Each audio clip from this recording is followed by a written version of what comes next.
हरे कृष्णा.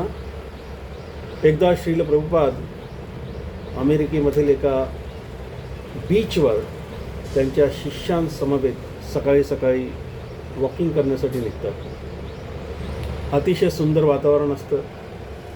सूर्य नुकताच उगवलेला असतो गुलाबी रंगाचं आणि फार अतिशय प्रसन्न वातावरण आहे.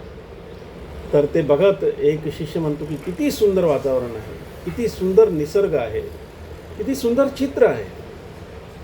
तर श्रील प्रभुपाद म्हणतात, चित्र जर एवढं सुंदर आहे तर चित्रकार किती सुंदर असेल. If painting is so beautiful, how beautiful is Krishna.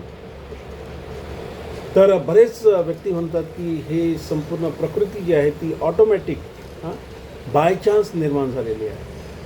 आपल्या घरातली कोणतीही वस्तू जी आहे ऑटोमॅटिक किंवा बाय चान्स निर्माण झालेली नाही आहे.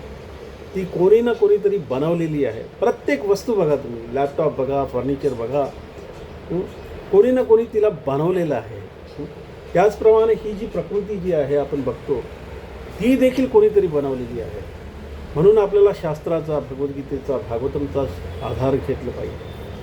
तर श्रील प्रभुपादांकडून आपण एक शिकू शकतो की प्रत्येक गोष्टीमध्ये भगवंतांना जे आहे धन्यवाद देण्याचा प्रयत्न केला पाहिजे. ग्रॅटिट्यूड, कृतज्ञता. तर हरे कृष्ण महामंत्र जो आहे ते देखील कृतज्ञता आहे.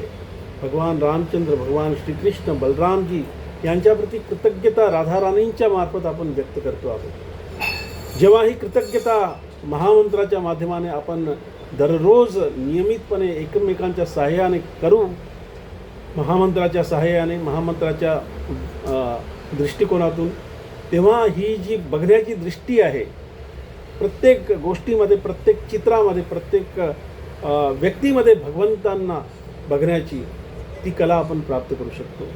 त्यासाठी एकच कसोटी आहे, ती म्हणजे हरे कृष्ण महामंत्र जे आहे तन्मयतेने, मनाने जे आहे, अजून हृदयपूर्वक जे आहे त्याचा उच्चार करण्याचा प्रयत्न केला पाहिजे. हरे कृष्णा कृष्णा कृष्णा हरे हरे, हरे राम राम राम हरे हरे.